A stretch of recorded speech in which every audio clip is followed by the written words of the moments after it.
title. Our national flag.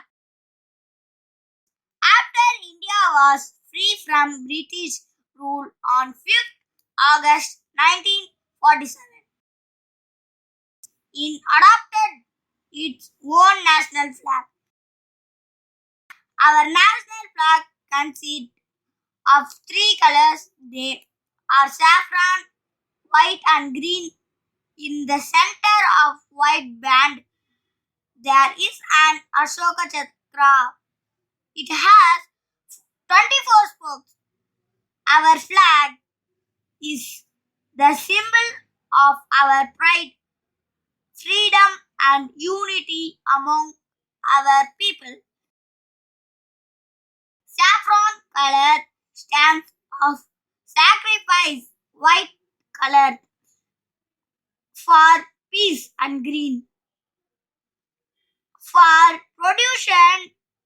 The chakra shows the victory of honesty and justice.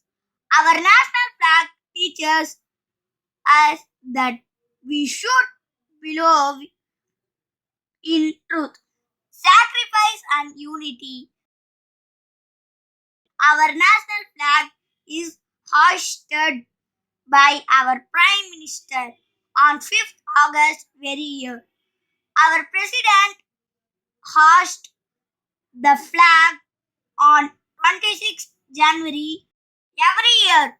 Both of them hoist it on red fort, and after hoisting they address the people of India.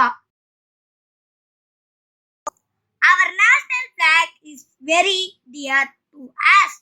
We can also sacrifice our lives for it. இந்த video உங்களுக்கு பிடிச்சிருச்சுன்னா like பண்ணுங்க, share பண்ணுங்க, comment பண்ணுங்க. கூட இருக்க bell ஐகானையும் click பண்ணுங்க.